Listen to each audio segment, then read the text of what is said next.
Hello everyone, this is RayPCB, your trusted PCB partner. Today we will introduce how to set commonly used parameters in KiCad schematics. In the entire electronic design process, circuit schematic design is the most fundamental part. Only by drawing schematics that meet the requirements and standards can we ultimately produce PCB files suitable for manufacture. In our previous videos, we have already introduced how to create component libraries and footprint libraries. With these foundations in place, we can finally begin schematic design. However, before officially drawing the schematic, we still need to set up the common parameters in the schematic, especially when using the software for the first time. Or after installing it on a new computer, whenever you use it for the first time, you need to perform some setup and initialize and understand certain parameters. This will be helpful when drawing schematics. This way, KiCad will better suit your usage habits and allow you to draw schematics more efficiently. Since we're working on schematic design, let's open the schematic editor.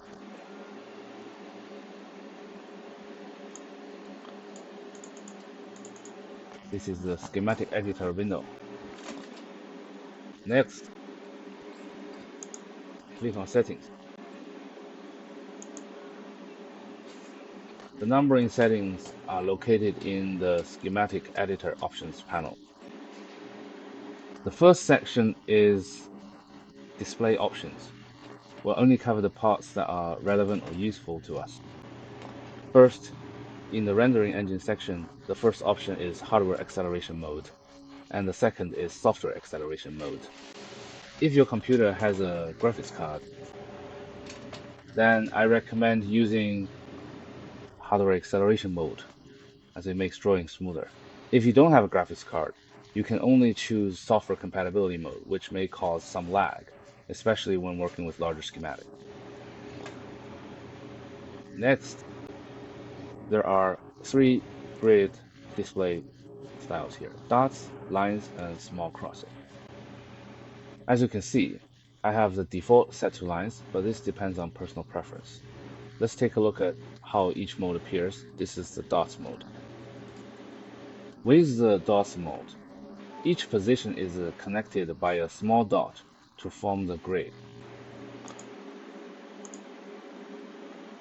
Now let's look at the small cross mode-ish intersection is marked with a small cross.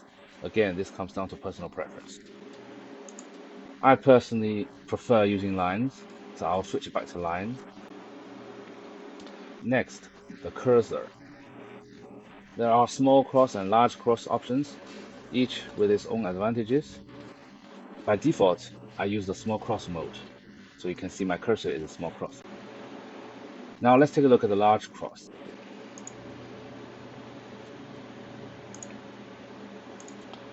The large cross means that there is always a cross spanning the entire screen, both vertically and horizontally. What's the benefit of this? For example, let's broaden our view.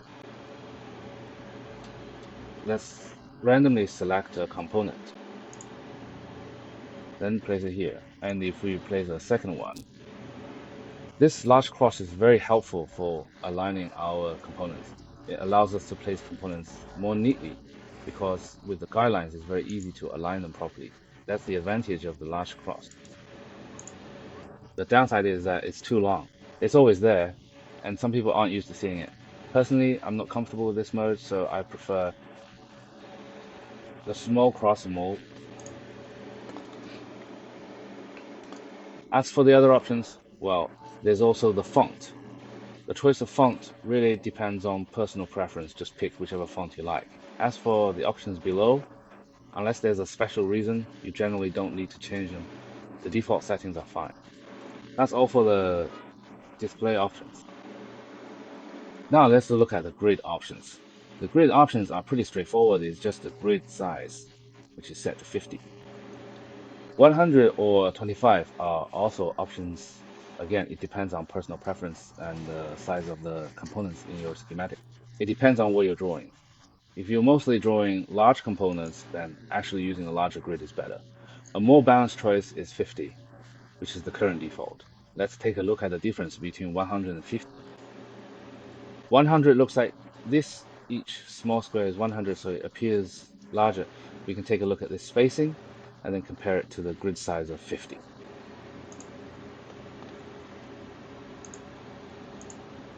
As you can see, it's 2 squares, so it's really just a matter of the grid size.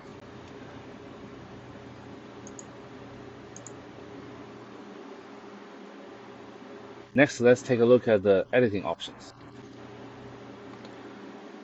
As for the editing options, the main thing is the first option. There are 3 line drawing angle modes: free angle, 90 degrees, and 45 degrees. When drawing schematics, we usually default to 90 degrees, while for PCB layouts, we use 45 degrees. Let's look at the difference. With 90 degrees, when I make a turn, I can only turn at 90 degrees. Turning up or down this is the 90-degree mode. Next, let's just switch to 45 degrees.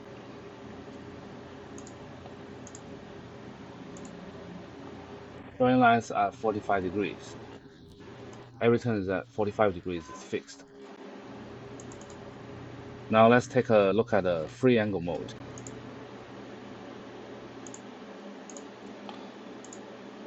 Free angle is pretty self-explanatory. You can draw however you want.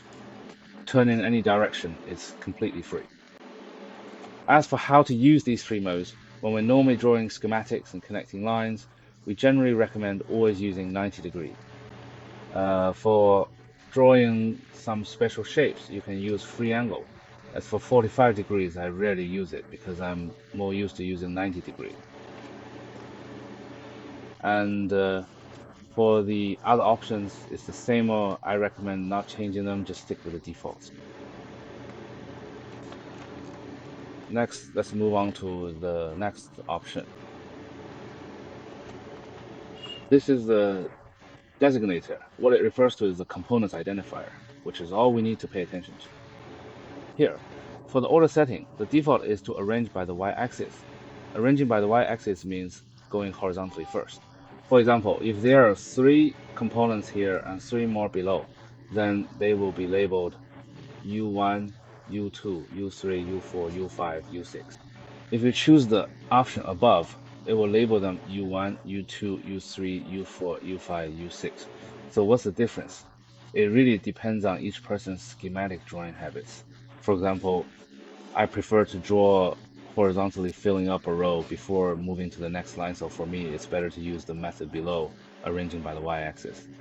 But if you prefer to draw vertically, then you can just use the method above, arranging by the y-axis. Next, this color option, this one here. I recommend everyone stick with the default. If you've used other software before and find the color scheme here unfamiliar, you can try adjusting it yourself. You can change the color for each state until you're satisfied. You can even create your own color theme, give it a name, and after modifying and saving it, just use your own theme. This option is basically useless, so you don't need to pay attention to it. What about this option?